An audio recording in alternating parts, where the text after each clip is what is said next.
اللهم صل على سيدنا محمد وعلى آل سيدنا محمد كما صليت على إبراهيم وعلى آل إبراهيم في العالمين إنك حميد مجيد.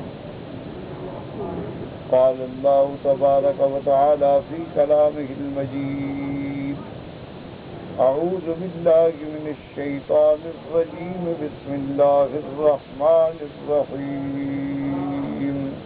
هل ينظرون إلا أن تأتيهم الملائكة أو يأتي أمر ربك كذلك فعل الذين من قبلهم وما ظلمهم الله ولكن كانوا أنفسهم يظلمون. فأصابهم سيئات ما عملوا وحاق بهم ما كانوا به يستهزئون.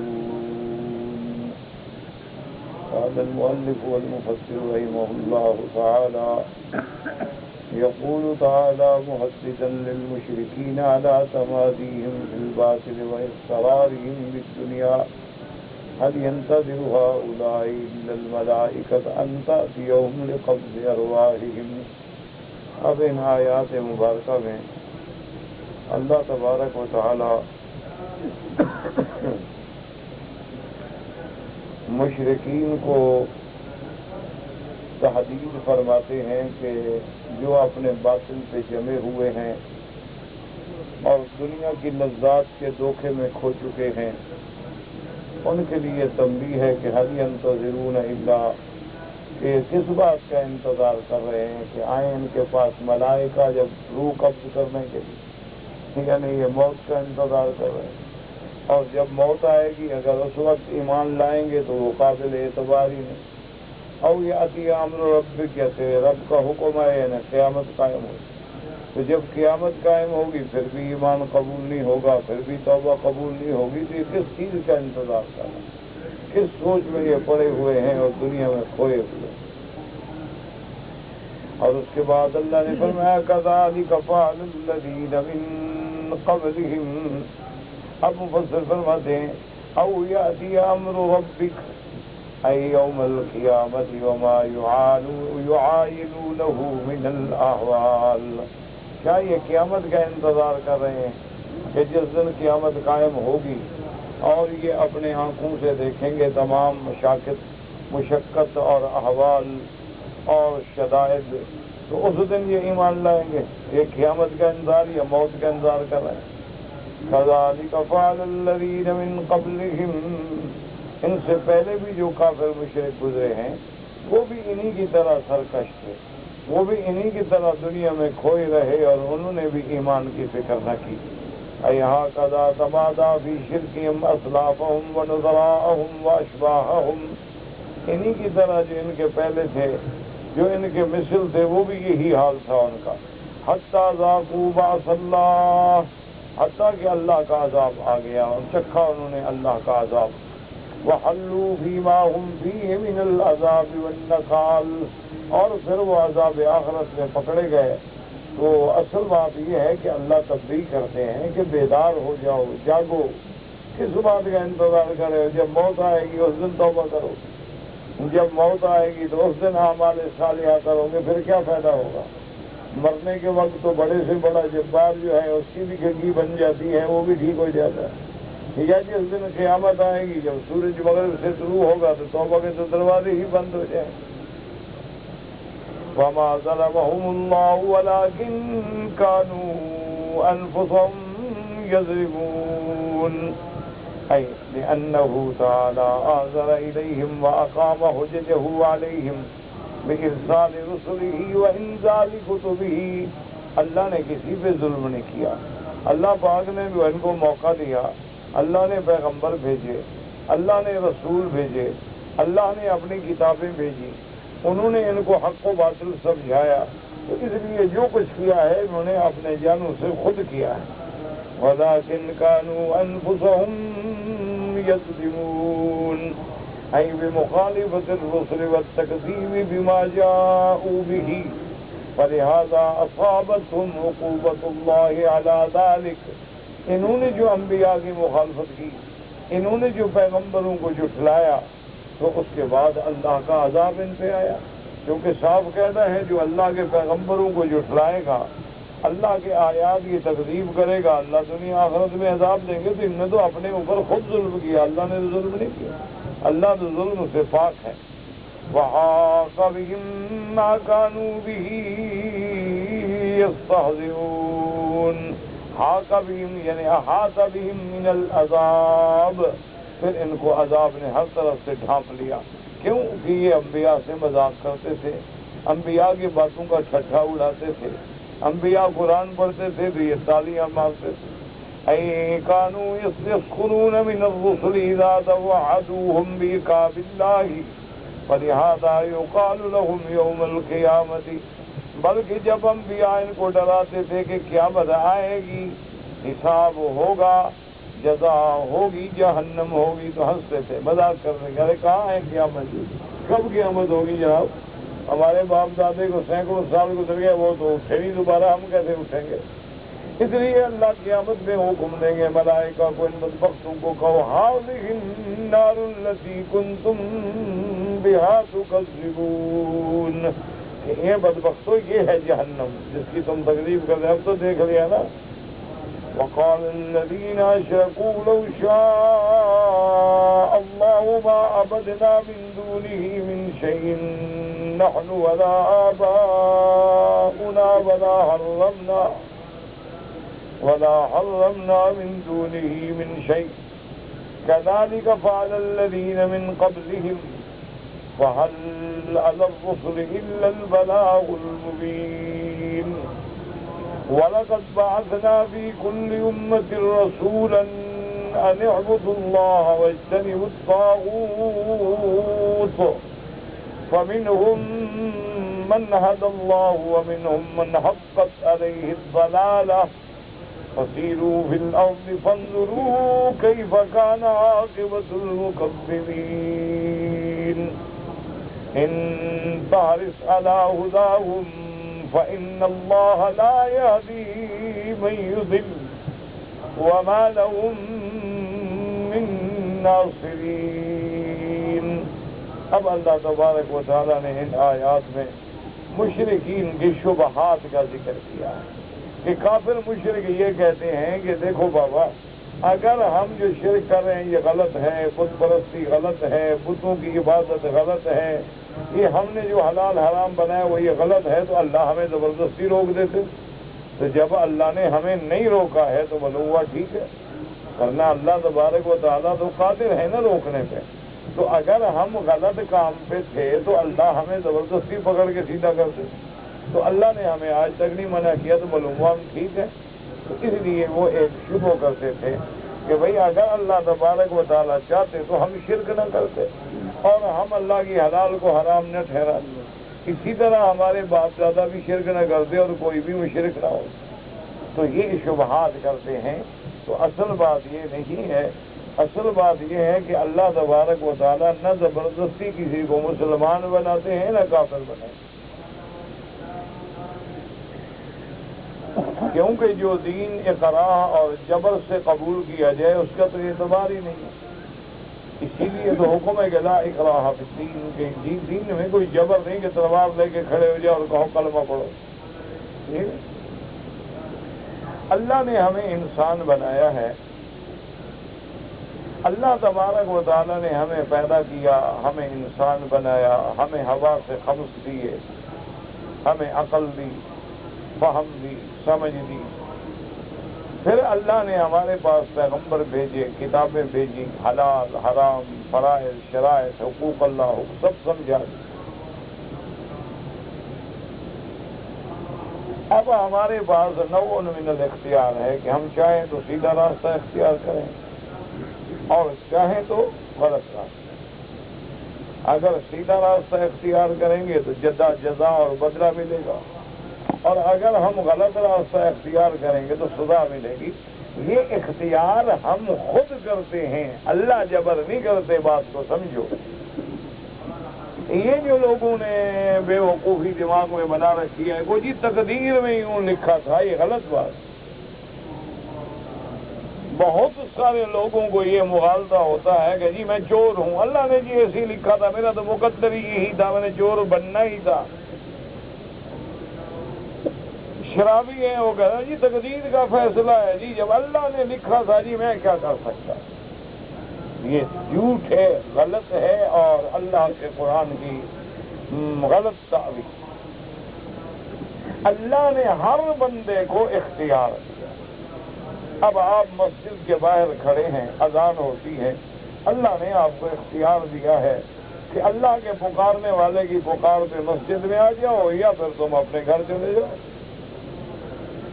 یہ تمہارا اپنا اختیار ہے، نہ تو اللہ تمہیں مسجد بھیجنے میں جبر کریں گے اور نہ روکنے میں جبر کریں گے۔ ایک بات یاد رکھو، تقدیر کا معنی کیا ہے کہ اللہ کا علم چونکہ اتنا کامل ہے، مکمل ہے، محیط ہے کہ ذرے ذرے کا علم ہے، وہ ہمارے پیدا ہونے سے پہلے جانتے تھے کہ یہ ہوگا، یہ ہوگا، یہ ہوگا، یہ ہوگا۔ وہ اللہ نے لکھ دیا ہے کہ میرا یہ بندہ 20 سال کی عمر میں یہ کرے گا۔ جب وہ کرتا ہے وہ کہتے ہیں ہاں یہ اللہ کا لکھا، اللہ نے لکھا ہے لیکن کہا تم نے خود ہے، یہ نہیں کہ اللہ نے کرایا ہے۔ پھر اچھا عدل ہے کہ اللہ ہمیں کفر کرائے پھر جہنم میں بھی ڈال دے۔ اللہ تبارک و تعالی ہم یہ تو اسی طرح ہے کہ جیسے ایئر کنڈیشن میں آپ دیکھتے ہیں کہ دونوں باتیں لکھی ہوتی ہیں کہ کول اور ہیٹ۔ اب اس کو ہم نے ہیٹ پہ رکھے یا کول پہ رکھے، لکھنے والے کی تو کوئی غلطی نہیں ہے نا، استعمال کرنے والے کی غلطی ہے کہ اگر گرمی کا موسم ہے اور آپ ہیٹ پہ رکھ کے جناب چلا دیں تو وہ تو آگ جل جائے گی، اور کوئی یہ کہے کہ بھئی یہ کیوں کہہ گا جی لکھا ہوا جو تھا۔ یہ بے وقوفی کی بات ہے۔ اللہ تبارک و تعالیٰ نے کبھی کسی کو جبر نہیں کیا، نہ اسلام کے لیے جبر ہے، نہ کفر کے لیے جبر ہے، نہ اطاعت کے لیے جبر ہے، نہ معصیت کے لیے جبر ہے۔ اللہ نے ہمیں عقل دیا، حواس خمس دیا، اللہ نے ہمیں اختیار دیا، اللہ نے پیغمبر بھیجے، اللہ نے کتابیں اتاری، اللہ نے رسول بھیجے، علماء آئے، انہوں نے ہمیں بتایا کہ یہ صراط مستقیم ہے، یہ صراط الرحمن ہے، اور یہ طریق شیطان ہے، یہ حزب اللہ ہے، یہ حزب الرحمن ہے، یہ حزب الشیطان ہے، یہ حقوق اللہ ہے، یہ حقوق العباد ہے، یہ حلال ہے، یہ حرام ہے۔ اس لیے میرے آقا نے فرمایا الحلال بین والحرام بین، حلال بھی کھلا ہے، حرام بھی کھلا ہے۔ ہر کسی کو پتا ہے کہ نکاح حلال ہے، زنا حرام ہے، اندھا بھی جانتا ہے، کون نہیں جانتا۔ تو یہ باتیں شبہات کہ اللہ چاہتے تو ہم نہ کرتے، اللہ کو تمہاری کیا ضرورت ہے؟ تم اللہ کی مخلوق کو، اللہ نے مخلوق بنایا ہے، کتابیں بھیجی، مان لیا ٹھیک ہے، نہیں مانو گے دفعہ ہو جائے۔ اسی لیے اللہ نے اپنے نبی پاک کو فرمایا میرا محبوب یہ اگر ایمان نہ لے آئیں تو کیا آپ ان کے لیے جان دے دیں گے؟ ان علیک الا البلاغ، آپ کی ذمہ داری ہے میرا دین پہنچاؤ، پہنچا دیا بس۔ علماء کی ذمہ داری ہے کہ وہ بتا دیں کہ بھائی نماز فرض ہے، نہیں پڑھو گے تو جہنم ملے گی۔ اب ان کی یہ تو نہیں کہ گلے میں کپڑا ڈال کے تمہیں مسجد میں لے آئیں پکڑ کے۔ تو اس لیے یہ شبہات اتنے بیکار اور بےہودہ ہیں کہ اللہ نے اس کا جواب ہی نہیں دیا، کہ قابل جواب ہی نہیں۔ جو سوال قابل جواب ہی نہ ہو تو اس کا کیا جواب دیا جائے؟ ایک آدمی پوچھے کہ 2 اور 2 4 ہوتے ہیں تو اب اس کی کیا ہے؟ ہر اندھا بھی جانتا ہے کہ 2 اور 2 4 ہوتے ہیں، جواب دینے کی ضرورت ہی نہیں۔ اس لیے کافر کہتے ہیں کہ اگر اللہ چاہتے تو ہم یہ ہمارے باپ دادا شرک نہ کرتے اور نہ ہم حرام کرتے۔ اللہ نے فرمایا میرا محبوب کذالک فعل الذین من قبلہم، ان سے جو پہلے بدبخت گزرے ہیں نا وہ بھی یہی باتیں کرتے۔ فَهَلْ عَلَى الرُّسُلِ إِلَّا الْبَلَاغُ الْمُبِينُ، میرے پیغمبروں پہ کیا ہے کہ کھول کے میری بات پہنچا دیں۔ وَلَقَدْ بَعَثْنَا فِي كُلِّ أُمَّةٍ رَسُولًا، ہم نے ہر امت میں پیغمبر بھیجا، انہوں نے کیا دعوت دی؟ أَنِ اعْبُدُوا اللَّهَ وَاجْتَنِبُوا الطَّاغُوتَ، اللہ کی عبادت کرو اور غیر اللہ کی عبادت سے بچو۔ وَمِنْهُمْ مَنْ هَدَى اللَّهَ وَمِنْهُمْ مَنْ حَقَّتْ عَلَيْهِ الضَّلَالَةُ، بعض ان میں سے ایسی ہیں جن کو اللہ نے ہدایت دی اور بعض ایسے ہیں جن پہ گمراہی پکی ہو گئی۔ وَسِيرُوا فِي الْأَرْضِ فَانظُرُوا كَيْفَ كَانَ عَاقِبَةُ الْمُكَذِّبِينَ، تم چلو پھرو زمین میں اور دیکھو کہ جن لوگوں نے جھٹلایا ان کا کیا انجام ہوا۔ حضور نے اللہ نے فرمایا کہ میرا محبوب ان تارس علی ہداہم، اگر آپ ان کی ہدایت میں اتنے حریص ہیں تو سن لیں، فإن اللہ لا یہدی من یضل، اللہ پاک اس کو ہدایت نہیں دیتے جو اپنے آپ کو گمراہی میں ڈالیں۔ وما لہم من ناصرین، اور اللہ کے سوا کوئی ان کا مددگار بھی نہیں ہے۔ تو ایک بات یہاں یہ یاد رکھیں کہ اس آیت سے یہ معلوم ہوتا ہے کہ اللہ نے دنیا میں کوئی امت، کوئی قوم، کوئی جماعت ایسی پیدا نہیں کی جن کے پاس اللہ نے رسول نہ بھیجا ہو۔ تو اس لیے علماء فرماتے ہیں کہ جیسے ہمارا ہند ہے یا ایشیا ہے یا ایسے ملک ہیں، ان میں بھی اللہ کے پیغمبر آئے ہوں گے جن کا ہمیں پتہ، ان کا ہمیں معلومات نہیں، کیونکہ کتابوں میں آتا ہے نا کہ 1,24,000 پیغمبر آئے ہیں، تو قرآن میں تو صرف 25 پیغمبروں کے نام ہیں، باقی کا تو پتہ ہی نہیں۔ اس لیے علماء فرماتے ہیں کہ ہمیں علم نہ ہونا یہ اس بات پہ دلالت نہیں کرتا کہ وہاں اللہ کے پیغمبر نہیں گئے ہوں، وہاں بھی اللہ کے پیغمبر گئے ہوں گے، اللہ کے رسول گئے ہوں گے۔ اسی طرح جو حضور صلی اللہ علیہ وسلم کو اللہ نے فرمایا کہ میرا محبوب آپ اس قوم کو ڈرائیں کہ ما اتاہم من نذیر، کہ جن کے پاس کوئی ڈرانے والا نہیں آیا، تو یہ صرف عرب کے لیے ہے کہ عرب قوم جو تھی اس زمانے میں حضرت اسماعیل علیہ السلام کے بعد پھر کوئی پیغمبر نہیں آیا۔ حضرت عیسیٰ علیہ السلام تو بنو اسرائیل میں تھے، لیکن یہاں عرب میں یعنی حول العرب جو تھا اس میں اسماعیل علیہ السلام کے بعد کوئی پیغمبر نہیں۔ اس لیے اللہ پاک نے حضور صلی اللہ علیہ وسلم کو مخاطب فرمایا۔ تو اس لیے اللہ کا یہ فرمان سچا ہے کہ دنیا میں کوئی قوم ایسی نہیں ہے جہاں اللہ نے اپنا پیغمبر نہ بھیجا۔ اور بعض علماء فرماتے ہیں کہ یہ ضروری نہیں ہوتا کہ ہر جگہ رسول خود جائیں۔ اب دیکھیں نا، بہت سارے مقامات ہیں جہاں میرے محبوب گئے، بہت سارے مقام ہیں جہاں خلفائے راشدین پہنچے، بہت سارے مقام ہیں جہاں صحابہ پہنچے، بہت سارے مقام ہیں جہاں تابعین پہنچے، بہت سارے مقام ہیں جہاں علماء پہنچے۔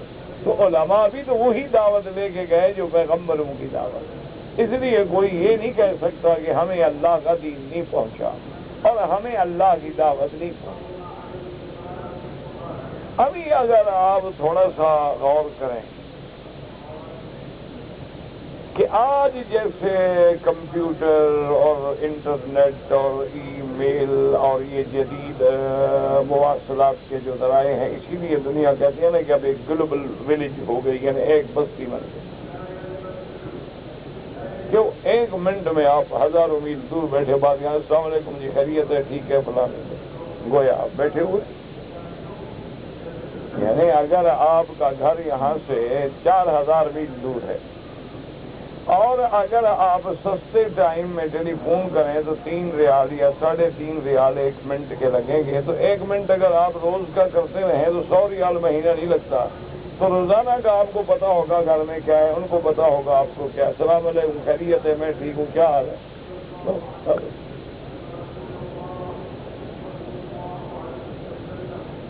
اچھا، تو حیرت ہوتی ہے کہ جب ہم قرآن میں پڑھتے ہیں کہ اللہ نے ہمارے نبی پاک کو جو بھیجا ہے تو رحمت للعالمین، اور حضور نے فرمایا کہ اللہ نے مجھے نبی بھیجا ہے، رسول بھیجا، انی رسول اللہ الیکم جمیعا، فرمایا کافۃ للناس، کہ تمام دنیا کی مخلوق کے لیے اللہ نے مجھے رسول بنایا ہے، نبی۔ تو آدمی حیران ہوتا تھا کہ بھی حضور مکے میں پیدا ہوئے اور پورے عالم کو اللہ کے نبی نے دعوت دینی ہے کہ آپ کی نبوت جو ہے وہ نبوت عالمی ہے، آپ کی نبوت جو ہے وہ کائنات میں، مشرق میں، مغرب میں، شمال میں، جنوب میں، جہاں بھی انسان ہے ان سب کے لیے نبی کون ہے؟ محمد رسول اللہ صلی اللہ علیہ وسلم۔ تو اب آ کے راز کھلتا ہے کہ اللہ تو جانتے تھے نا کہ ایسی ایسی چیزیں ایجاد ہوں گی کہ ایک منٹ میں سارے عالم میں اللہ کے دین کی دعوت پہنچ جائے. اب آپ دیکھیں کہ ان چیزوں کو آپ غلط استعمال کریں تو یہ بہت بری ہے. یہ تو ایسے ہے نا جیسے آگ ہے. اگر آگ پر آپ کھانا پکائیں، سالن پکائیں، آپ چیزیں بنائیں، آپ آگ سے کمرہ ضرورت کے مطابق گرم کریں، پانی گرم کریں، غسل کریں، کپڑے دھوئیں تو آگ نعمت ہے. اگر آگ جا کے کسی کے گھر کو نعوذ باللہ لگا دے تو عذاب ہے.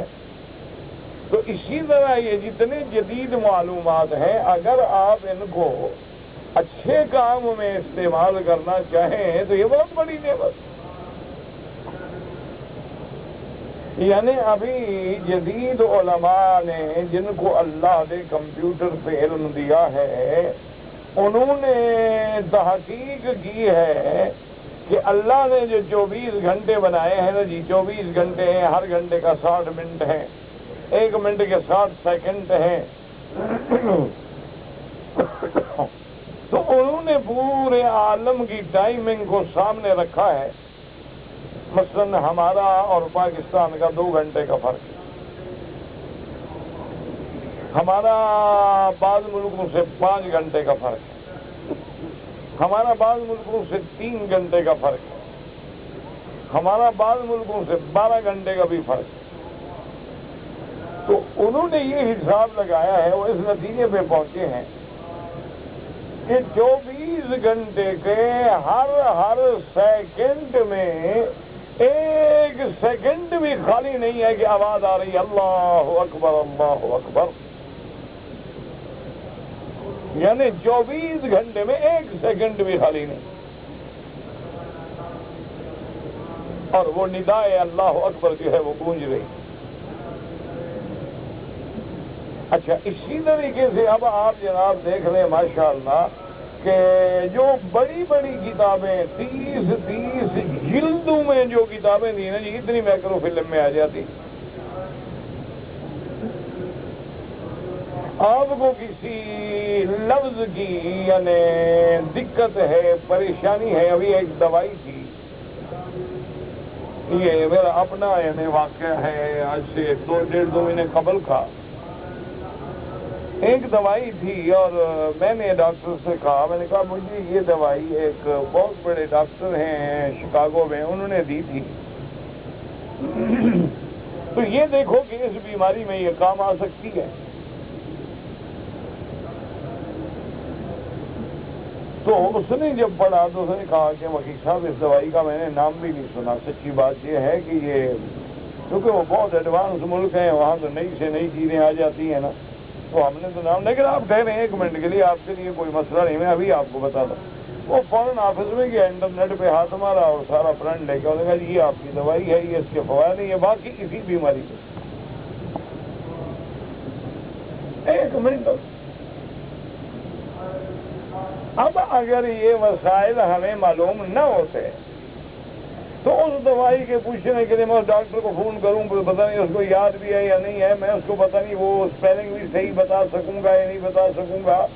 اچھا وہ پھر مجھے دوبارہ فون کر 1 سیکنڈ میں بس ایسے آپ نے ہاتھ ہی مارنا ہے نا، کلک کرنا ہے، ساری رپورٹ آگے آ گئی کہ جی پریشن کیا ہوتا ہے. اسی طرح آج آپ نے علم میراث کا مسئلہ دیکھنا ہے. کوئی مسئلہ علی المذاہب الاربعہ یعنی ائمہ 4 فقہا کی کسی فقہ کا مسئلہ دیکھنا ہے، کلک کرو سامنے کمپیوٹر پہ موجود.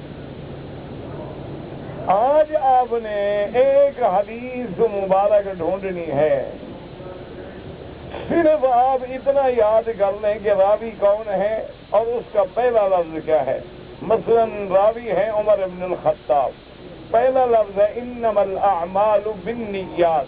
1 منٹ میں غلط کریں کمپیوٹر آپ کو بتا دے گا کہ حدیث بخاری میں فلاں جگہ ہے، مسلم میں فلاں جگہ ہے، نسائی میں فلاں جگہ ہے، ابن ماجہ میں فلاں جگہ ہے، ابی داؤد میں فلاں جگہ ہے، فلاں ہے فلاں ہے فلاں ہے فلاں ہے، سارا آپ کے ساتھ. تو اب ہمیں معلوم ہوتا ہے کہ میرا اللہ کتنا سچا ہے کہ آخری پیغمبر جو بھیجا تو یہ ذرائع بنانے تھے وَيَخْلُقُ مَا لَا تَعْلَمُونَ، تاکہ حضور کی نبوت کا پیغام جو ہے وہ پوری دنیا کو پہنچے۔ کوئی کونا نہیں بچے گا جہاں محمد مدنی کی نبوت کا پیغام نہ پہنچے، باقی کوئی مان لے گا کامیاب ہے، نہ مانے تو خود ہلاک ہو جائے۔ فرمایا يخبر تعالی عن اعتراض المشرکین بما هم فیہ من الاشراک واعتذارهم معتجین بالقدر بقولهم، اللہ فرماتے ہیں کہ دیکھو مشرک کیسے دھوکے میں پڑے ہوئے ہیں، اپنے شرک کے لیے بہانے بناتے ہیں اور تقدیر کا سہارا لیتے ہیں۔ جب اللہ پر ایمان نہیں تو اللہ کی تقدیر پر تمہارا ایمان کب ہو گیا؟ کہتے ہیں وَلَوْ شَاءَ اللَّهُ مَا عَبَدْنَا مِن دُونِهِ من شيء نحن ولا آباؤنا ولا حرمنا من دونه من شيء، یہ جو ہم نے جانوروں کو حرام کیا اگر اللہ چاہتے تو نہ کرتے۔ اے من البہائر، یہ جو ان نے بہائر والصوائب والوسائل انہوں نے جو بنائے تھے، یہ بحیرہ ہے، یہ صائبہ ہے، وسیلہ ہے، وغیر ذلك مما كانوا ابتدعوه واخترعوه من تلقاء انفسهم ما لم ينزل به سلطانا، اور جو چیزیں انہوں نے گھڑی ہیں جن کی ان کے پاس کوئی علمی دلیل نہیں ہے۔ ومضمون کلامہم انہ لو کان تعالی قارئا لما فعلنا لانکرہ علینا بالعقوبۃ ولما مکننا منہ، یعنی جو ہم کر رہے ہیں اگر یہ غلط ہے اور اللہ تعالیٰ کو ناپسند ہے تو اللہ ہمیں روک دیتے، اللہ ہمیں زبردستی نہ کرنے دیتے۔ قال اللہ تعالی رادًا علیہم شبہتہم، اللہ پاک نے رد فرمایا فَهَلْ عَلَى الرُّسُلِ إِلَّا الْبَلَاغُ الْمُبِينُ، أَيْ لَيْسَ الْأَمْرُ كَمَا تَزْعُمُونَ أَنَّهُ لَمْ يُنْكِرْهُ عَلَيْكُمْ بَلْ قَدْ أَنْكَرَهُ عَلَيْكُمْ أَشَدَّ الْأَنْكَارِ وَنَهَاكُمْ عَنْهُ أَعْكَدَ النَّهْيِ۔ اللہ نے فرمایا جاہلو، یہ بات نہیں ہے جیسے تم کہتے ہو کہ ہم نے منع نہیں کیا، ہم نے تو سختی سے منع کیا، ہم نے پیغمبر بھیجے، انہوں نے آ کے تمہیں حلال و حرام بتایا، انہوں نے آ کے تمہیں توحید و شرک کے، تو کیسے کہتے ہو کہ انکار نہیں کیا؟ ہم نے تو انکار کیا، باقی ہے کہ گلے میں رسے ڈالے تمہارے۔ وَبَعَثَ فِي كُلِّ أُمَّةٍ فِي كُلِّ قَرْنٍ وَطَائِفَةٍ مِّنَ النَّاسِ رَسُولًا، ہر صدی میں، ہر قوم میں، ہر جماعت میں اللہ کے پیغمبر آئے۔ وَكُلُّهُمْ يَدْعُونَ إِلَىٰ عِبَادَةِ اللَّهِ وَيَنْهَوْنَ عَنْ عِبَادَةِ مَا سِوَاهُ، اور سارے پیغمبر اللہ کی عبادت کی دعوت دیتے آئے اور اللہ کے سوا غیر کی عبادت سے روکتے آئے، تو کیسے کہتے ہو ہمیں نہیں روکا؟ فرمایا ان اعبدوا اللہ واجتنبوا الطاغوت، فلم يزل تعالی يرسل الى الناس الرسل بذلك منذ حدث الشرك في بني آدم في قوم نوح الذي ارسل اليهم نوح عليه السلام۔ ہر زمانے میں اللہ نے رسول بھیجے ہیں، جب اولاد آدم نے شرک کی بنیاد پڑی تو اللہ نے پیغمبر بھی بھیجنے شروع کر دیے، پیغمبر آئے، سب سے پہلے رسول حضرت نوح آئے۔ وَقَانَ أَوَّلُ رَسُولٍ بَعَثَهُ اللَّهُ إِلَى الْأَرْضِ إِلَىٰ أَنْ خَتَمَهُم بِمُحَمَّدٍ صَلَّى اللَّهُ عَلَيْهِ وَسَلَّمَ الذي طبقت دعوته الانس والجن في المشارق والمغارب، سب سے پہلے رسول جو بھیجی اللہ نے حضرت نوح ہے، اور سب سے آخری رسول حضرت محمد مصطفیٰ ہے صلی اللہ علیہ وعلی آلہ واصحابہ وسلم۔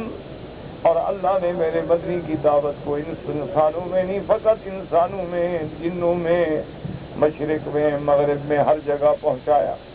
اس طرح اللہ فرماتے ہیں وَمَا أَرْسَلْنَا مِن قَبْلِكَ مِن رُّسُلِنَا مِن رَّسُولٍ إِلَّا نُوحِي إِلَيْهِ أَنَّهُ لَا إِلَٰهَ إِلَّا أَنَا فَاعْبُدُونِ۔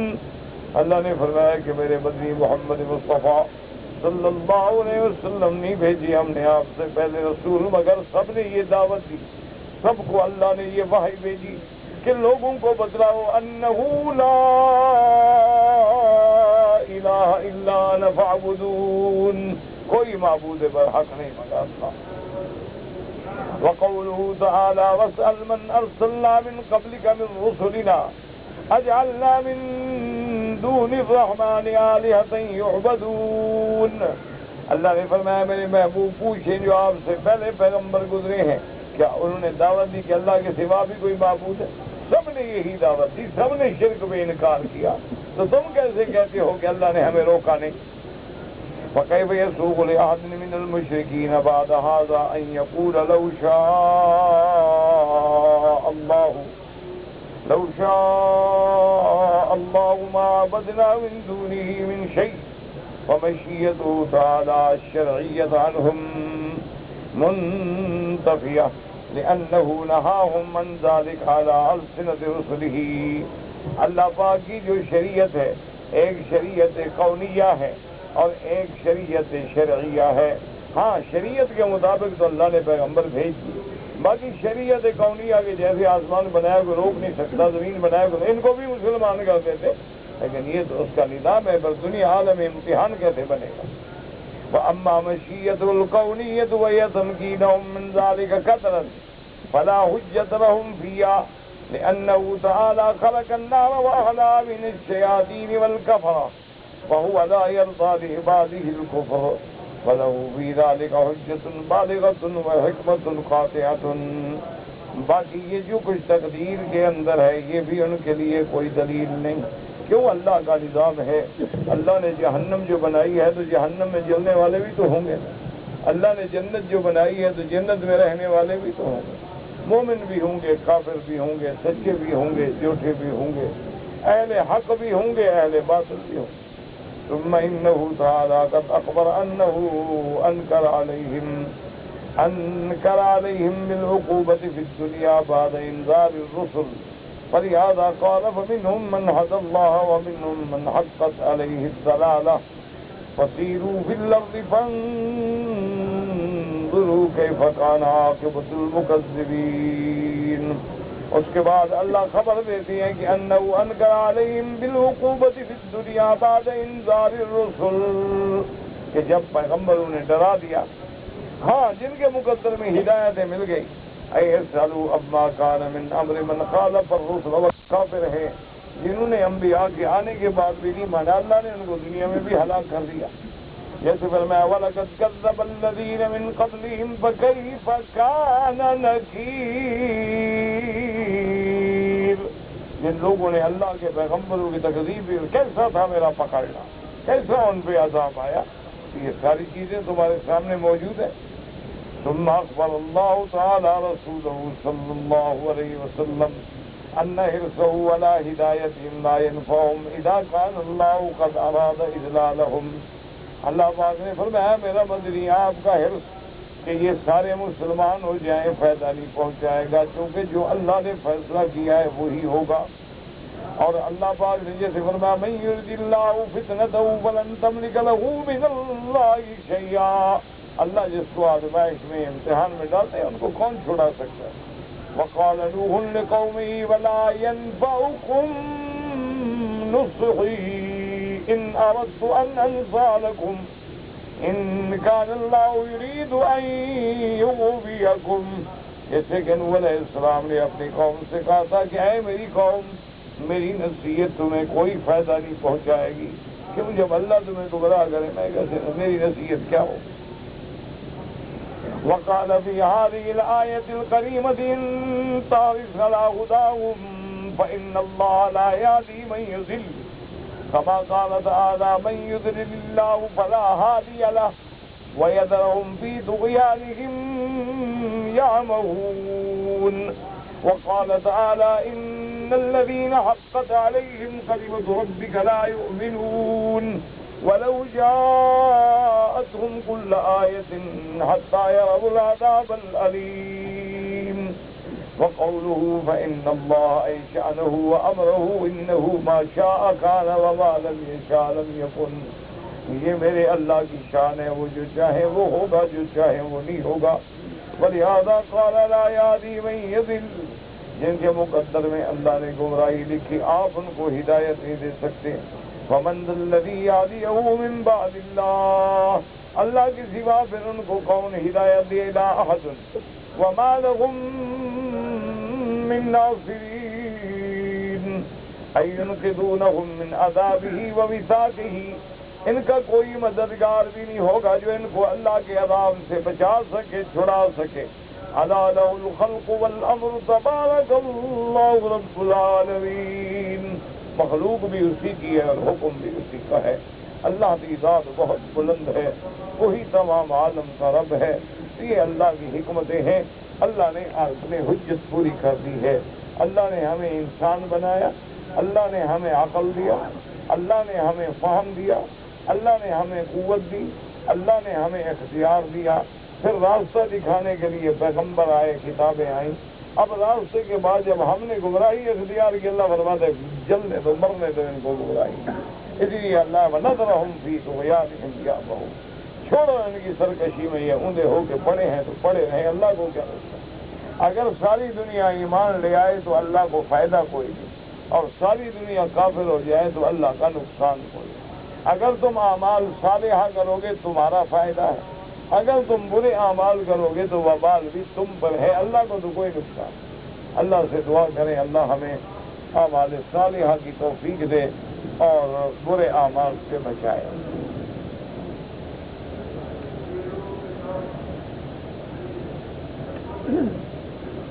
ایک بار سبحان اللہ الحمدللہ ایک ایک چیز کا ثواب نہیں لکھا ہوتا، بس اللہ نے تسبیحات کے بڑے ثواب لکھے ہیں۔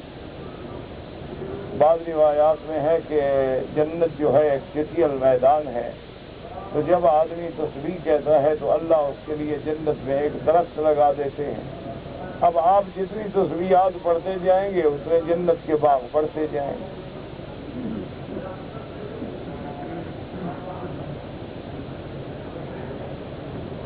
لا حول ولا قوت الا باللہ العلی العظیم۔ کہتے جی کہ ایک حدیث کا آپ نے ذکر کیا تھا کہ اللہ کے کعبے کو ایک بادشاہ توڑے گا، کیا وہ مسلمان ہوگا یا کافر ہوگا؟ مسلمان بھی کعبہ توڑتا ہے۔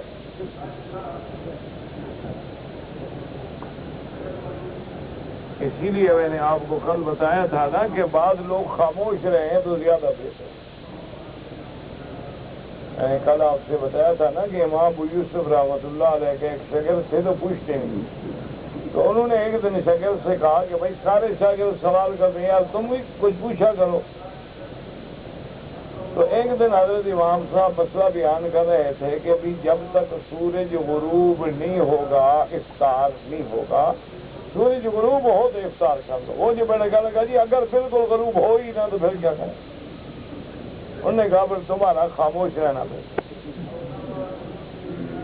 اسی طرح کہتے ہیں کہ بھئی ہندوستان میں ایک آدمی نے اپنے بیٹے کی شادی کی، جب بہو گھر آ گئی ماشاءاللہ کئی دن تو انہوں نے سمجھا کہ بیچاری نئی شادی ہے، شرمیلی لڑکی ہے، وہ کیا بولے۔ جب کافی دن گزر گئے تو ساس سسر کو بڑا وہم ہوا کہ بیچاری کہیں گونگی بیری تو نہیں ہے، بولتی جو نہیں۔ تو ایک دن ساس نے ساتھ بٹھایا، بڑا پیار کیا، محبت کی، کہا بہو بات یہ ہے جب سے آئی ہو بولتی کیوں نہیں؟ ہنسا کرو، بولا کرو، ملا کرو۔ تو اس نے کہا اچھا ایک بات بتاؤ، میرا شوہر تمہارا بیٹا جو ہے جب یہ مر جائے تو پھر میری شادی کس سے کرو گے؟ اس نے کہا تمہارا یہ نہ بولنا ہی میں نے کہا وہ تمہارا چپ رہنا تھا نا وہی بہتر۔ تو اللہ کے بندے کوئی مسلمان جو اللہ کے حرم میں جوتی پہن کے داخل ہونے سے بھی ڈرتا ہے وہ خدا کے کعبے کو توڑے گا؟ یہی تو ہم کہتے ہیں الحمدللہ کہ آپ ساری دنیا میں دیکھ لیں، حنفی ہے، شافعی ہے، مالکی ہے، حنبلی ہے، یہ کسی عالم کو صحیح معنی میں اتباع کرنے والا ہے، اس کے دل میں اتنا ادب ہوتا ہے وہ کبھی بے ادبی حرم کی کر ہی نہیں سکتا۔ اور جب دل سے تم ادب نکال دیتے ہو پھر جو مرضی آ کرے۔ دیکھو نا جن کے دلوں میں اتنا ادب ہے کہ وہ جوتا حرم میں پہنا ہوا دیکھ لیں، حالانکہ مسئلہ ہے کہ اگر جوتا پا کے کوئی حرج نہیں، لیکن دلوں میں ایسا ادب علماء نے داخل کیا ہے جوتا میں، وہ دیکھو جی جوتی پہن کے حرم میں جا رہے ہیں، وہ دیکھو جی پاؤں کعبے کی طرف کیا ہے۔ جو آدمی اتنا ڈرتا ہو وہ حرم میں فتنہ کر سکتا ہے؟ وہ اللہ کے اس بلد الامین میں کوئی فساد کر سکتا ہے؟ گا جب دل سے ادب نکال دو گے سارے ادب ختم ہو جائیں گے. اس کے بعد بدو اب خود سمجھ رہا ہے جو مرضی ہے کرے. حضور نے فرمایا لصوی قطعین نے فرمایا کہ انی انظر میں دیکھ رہا ہوں کافر ہوگا اور قیامت کی علامت ہے جب تک کعبہ ہے دنیا ہے ورنہ تو دنیا ختم. ایک ہے مسلمان کا ترمیم کرنا کہ کوئی دیوار توڑی کوئی بنائی کوئی دروازہ بنایا کوئی یہ تو ترمیم ہے. ایک ہے نعوذ باللہ بربنائے دشمنی اللہ کے کعبے کو مٹانا. وہ فرق ہے سمجھا کرو.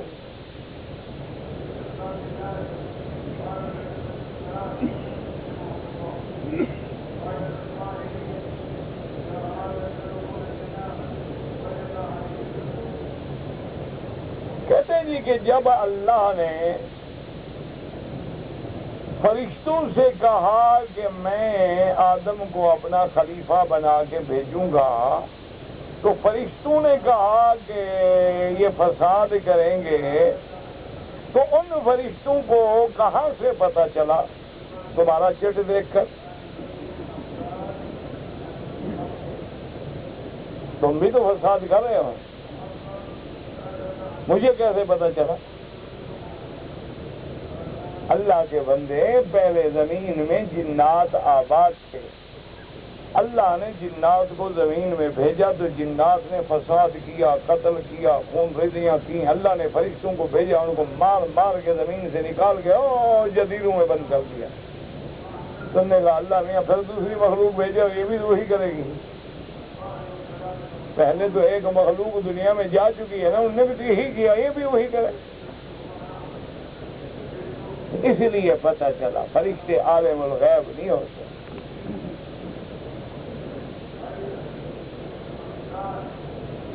حضور لوگوں کے دل کے خطرات محسوس کرتے ہیں. یہ کہاں لکھا ہوا ہے؟ وہ جگہ نقل کرو نا حدیث نقل کرو. حضور کا سایہ نہیں تھا جہاں حدیث ہے وہ لکھو. صرف تمہارے کہنے سے مان لیں کہ سایہ نہیں تھا. آپ ہمیں قرآن کی کوئی آیت پڑھو جس میں لکھا ہو کہ میرے نبی کا سایہ نہیں تھا.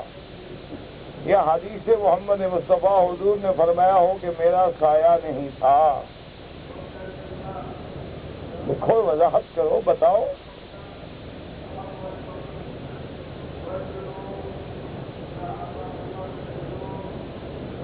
اللہ تبارک و تعالی ہر وقت کسی خواب میں ہے. کل یوم ہوا فی شان قرآن میں ہے. باقی عقل نہ لڑایا کرو بلا وجہ.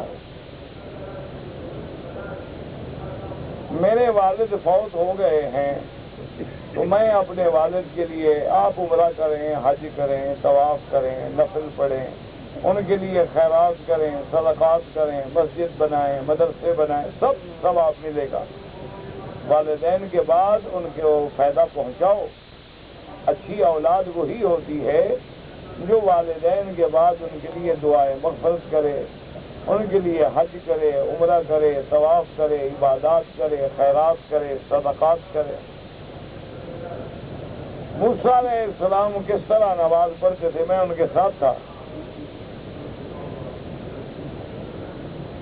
ہاں میں موسیٰ علیہ السلام کے ساتھ رہتا تھا. اذان میں کہتا تھا جیسے تم نماز پڑھتے ہو یہی نماز سب نماز ہے. عقل کی بات کرو. حضور پاک نے جو 1,24,000 پیغمبر کو نماز پڑھائی تھی یہی نماز تھی. فرق اتنا ہے کہ کسی امت پہ 3 نمازیں فرض تھیں اور کسی پہ 5 ہوں گی. نماز تو یہی نماز ہے. فرعون کس کا امت ہے؟ موسیٰ علیہ السلام کا. کہتے ہیں جی کہ ہمارے ملک میں جو میلاد نہیں کرتے اور میلاد میں قیام نہیں کرتے ان کو لوگ وہابی کہتے ہیں. کہنے دو کوئی بات نہیں. لیکن ایک بات یاد رکھو کہ ہمارا ایمان ہے کہ اللہ نے دین جو ہے وہ میرے محبوب پہ کامل کر دیا. یہ ہمارا ایمان. الیوم اکملت لکم دینکم واتممت علیکم نعمتی ورضیت لکم الاسلام دینا. دین کامل ہو۔ اسی طرح میرے محبوب نے فرمایا کہ ترکتکم علی البیضاء لیلھا کنہارھا او کما قال، فرمایا میری امت میں تم کو ایک ایسی شریعت دے کے جا رہا ہوں چمکتی ہوئی کہ جس کا رات بھی دن کی طرح روشن ہے، یعنی جیسے دن کی روشنی میں کوئی چیز چھپی ہوئی نہیں ہوتی، حضور کی شریعت میں بھی کوئی چیز چھپی ہوئی نہیں ہے۔ حضور پاک نے ہمیں چھوٹے سے چھوٹا مسئلہ یعنی ناخن جو کاٹنے ہیں نا، یہ بھی حضور نے سمجھا دیا کہ کیسے کاٹنے ہیں۔ سرکار دو جہاں نے ہمیں یہ بھی بتلا دیا کہ ناخن جب کاٹو تو کیسے کاٹو۔ سرکار دو جہاں نے ہمیں یہ بھی بتلا دیا کہ کم از کم ہفتے میں ایک دفعہ بغل کے اور زیر ناف کے بال جو ہیں صاف کرو، زیادہ سے زیادہ 40 دن سے زیادہ نہ گزرے، یہ بات بھی سمجھا دی۔ حضور پاک نے ہمیں یہ بھی بتلا دیا کہ جمعہ کے دن غسل کیا کرو۔ حضور پاک نے یہ بھی سمجھا دیا کہ غسل میں 3 چیزیں فرض ہیں، کہ ایک تو منہ بھر کے کلی کرنا کہ او پورا پانی حلق تک جائے۔ یہ جو بات ہماری کلی کرے یہ کلی نہیں ہوتی، نماز ہی نہیں ہوتی، وضو ہی نہیں ہوتا۔ یہ بہت اچھا بات یہ کرتے ناک کو لگا رہے، نہ وضو ہوتا ہے نہ غسل ہوتا ہے۔ پانی لگاؤ اور سانس کھینچو کہ یہاں تک پہنچے اندر، یہ تھوڑا ہی ایسے ناک کو لگا دو، نہ غسل ہوگا نہ وضو ہوگا۔ کلی کرو تو اچھی طرح منہ بھر کے کہ حلق تک پانی جائے، ناک میں پانی اس ہڈی تک پہنچے، چاہے کھینچنا پڑے کر کے اوپر کھینچنا کیوں نہ پڑے، اور پھر سارے بدن پہ پانی بہا دینا، یہ حضور نے بتلا دیا۔ یہ بھی ہمیں سرکار نے سکھلا دیا کہ بھئی انگلیاں جو ہیں ان میں خلال کیا کرو کہ کہیں پانی ممکن ہے نہ پہنچے۔ اچھا، بعض انگلیاں خدا کی قدرت ہے انگلی پہ چڑھی ہوتی ہیں، پانی جاتا ہی نہیں، تو پانی پہنچانے کی کوشش کرو۔ انگوٹھی تمہاری دنگ ہے تو ہلاؤ تاکہ اس کے نیچے پانی پہنچے۔ یہ ساری باتیں بتلا دی۔ اپنی میلاد کے بارے میں نہیں فرمایا کہ میرا میلاد کیا کرو۔ کیوں حضور نے چھپا دی یہ بات؟ اگر میلاد دین ہے تو پھر محمد مدنی نے وہ دین کیوں نہیں بتایا امت کو؟ اور دین مکمل کیسے ہو گیا؟ یہ بڑا کام تو رہ گیا میلاد والا۔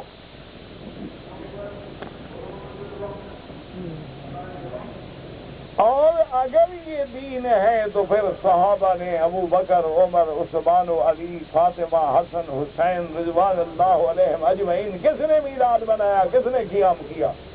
ایک مائی کا لال اگر جرت ہو ثابت کر دو تو میں تمہارا مذہب بھی قبول کر دوں گا۔ باقی یہ کہنا کہ جناب اگر ہم کرتے ہیں تو مگر کوئی بات نہیں، یہ کیا بات ہے؟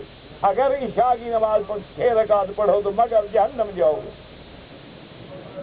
یہ اگر مگر سے دین ثابت ہوتے ہیں؟ یہ کیا بات ہوگی؟ اگر 3 رکعت مغرب کے بجائے 4 رکعت پڑھ لیں سیدھی جہنم جاؤ گے۔ اگر طواف کے 7 چکروں کے بجائے میں 8 کروں گا جہنم جاؤ گے، مخالفت کر رہے ہو محمد رسول اللہ۔ یہ کیا مانے گی کہ اگر ہم کرتے ہیں نعت رسول ہے، مدح رسول ہے اور سرکار سے محبت کا اظہار ہے، یہ ابو بکر کو بھی نہیں آیا، عمر کو بھی نہیں آیا، عثمان کو بھی نہیں آیا، علی کو بھی نہیں آیا، فاطمہ، حسن و حسین کو بھی نہیں آیا، ازواج رسول کو بھی نہیں آیا، یہ 600 سال کے بعد ہمارے مولوی کو سمجھ آیا ہے۔ اللہ سے ڈرو اور خدا کی امت کو، بندوں کو گمراہ نہ کرو۔ باقی یہ ہے کہ جی وہ درود پڑھتے پڑھتے، سلام پڑھتے پڑھتے، نعت پڑھتے پڑھتے کھڑے ہو جانا کہ جی حضور آ گئے ہیں، خدا کا خوف کرو۔ اگر حضور تمہارے پاس آ گئے ہیں تو روضے میں کون ہے جس میں امت سلام پڑھ رہی ہے؟ یعنی وہ جو مدینے میں سلام پڑھے حضور کو تو تم نے بلا لیا میلاد پہ، یا حضور کی روح مبارک آتی ہے، جسد نہیں آتا، تو روح کو تم کیسے دیکھ لیتے ہو؟ روح تو امر ربی ہے، اس کو تو کوئی دیکھ ہی نہیں سکتا۔ یسألونک عن الروح قل الروح من امر ربی۔ یاد رکھیں یہ بدعات ہیں، ان کا اسلام سے کوئی تعلق نہیں ہے، یہ محض لوگوں نے اپنی دکانداری کے لیے کہ کسی نے محرم کے جلوس نکالے، کسی نے میلاد کے نکالے، کسی نے 11ویں کے نکالے، رونق بنانی ہے نا، کسی نے سیاسی نکالا، کسی نے دینی نکالا، کسی نے مذہبی نکالا، حضور کی امت کو گمراہ کر رہے ہیں، چاندی ہے، روٹی ہے، چل رہی ہے، پارٹی بازی ہے، کام ہے، ہو رہا ہے، ورنہ اس کا دین سے، اسلام سے، قرآن سے، رسول سے کوئی تعلق نہیں۔ باقی تمہاری مرضی ہے، مانو مانو، نہ مانو نہ مانو۔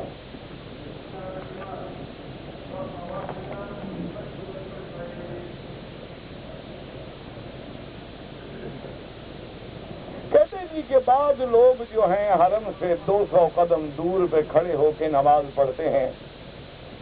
میرا بھائی، اگر ان کو اگلی صف نظر آ رہی ہے اور صف کا رکوع سجود قیام دیکھ رہے ہیں تو نماز ہو جائے گی، یعنی نماز ہو جائے گی، یہ میں نے نہیں کیا ایسا کیا کرو۔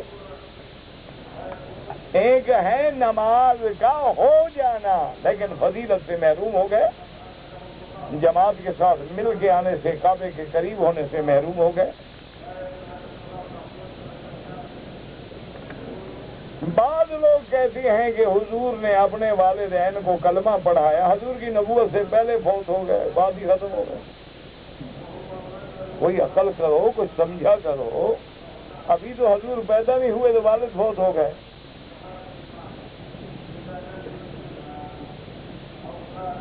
ابھی سرکار تو عالم کا بچپن تھا، والدہ فوت ہو گئی۔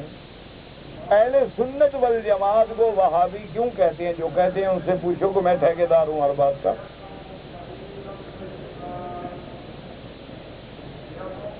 بعض لوگ حنفی مذہب کو کہتے ہیں ضعیف ہے، جو کہتے ہیں کہتے رہیں، کوئی بات نہیں۔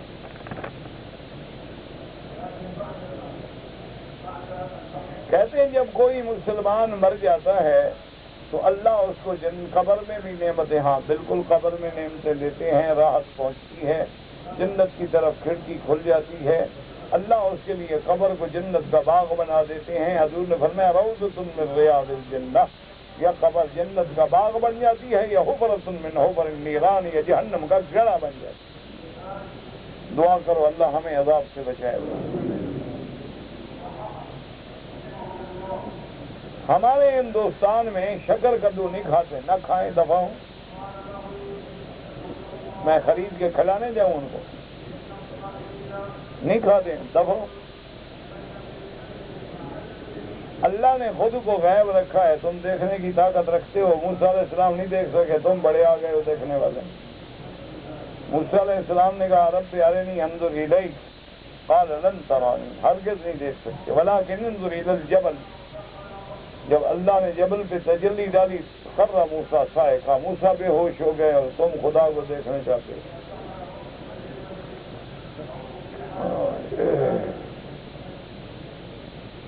اگر فاتحہ کو 2 بار پڑھے گا تو سجدہ ہوگا،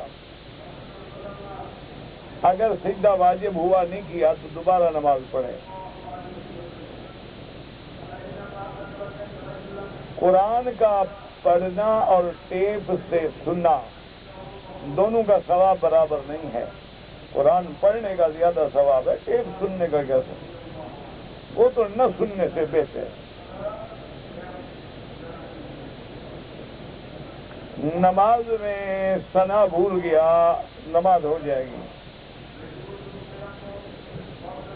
مجھے نماز میں وسوسے آتے ہیں، کوئی حال نہیں، اللہ نے معاف کیا ہے، فکر کی ضرورت ہی نہیں۔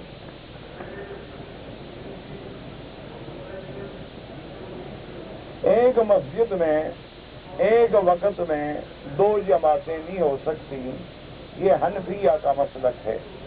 امام ابو حنیفہ رحمۃ اللہ علیہ فرماتے ہیں کہ جو مسجد محلے میں ہے اور اس میں باقاعدہ وقت پہ اذان ہوتی ہے، امام مقرر ہے جو آ کے جماعت کراتا ہے، تو اب دوسری جماعت نہ کرو، کیونکہ اگر ہر آدمی دوسری جماعت کرے تو پھر نئی جماعت میں کوئی آئے گا، جب جائیں گے جماعت کر لیں گے۔ تو جو وہ یعنی امام جماعت کا پابند کرنا چاہتے ہیں، اعتراض بھی اسی پہ کر رہے ہیں، ماشاء اللہ۔ ہاں اگر جو نا مسجد ہے راستے کی، سفر ہے، سڑک ہے، تو جماعت کرتے رہو، لیکن جب ایک محلے کی مسجد ہے، وقت مقرر ہے، اذان ہو گئی، امام مقرر ہے، کیوں نہیں آتے ہو وقت پہ؟ اگر دوسری جماعت کرنی پڑے تو اس جگہ سے ہٹ کے باہر کریں۔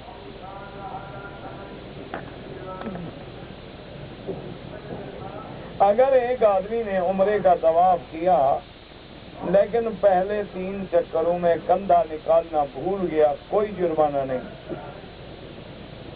ایک عمرہ کر کے سارے جہان کو بخش دے، نہیں ہو سکتا، ایک کے لیے ایک۔ اگر عمرہ کرنے کے بعد عورت اپنے بال خود کاٹ لے، جائز ہے، کوئی منع نہیں۔ میرا ابو جان نے میرے پھوپھی سے دودھ پیا، وہ اس کی ماں بن گئی، اس کی جتنی اولاد ہے تمہارے باپ کی بہن بھائی بن گئے، سیدھی بات بس۔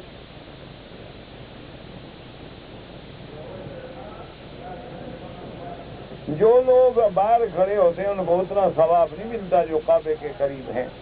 آپ جتنے کعبے کے قریب ہوں گے، صف اول کے قریب ہوں گے، اتنا ثواب بڑھے گا۔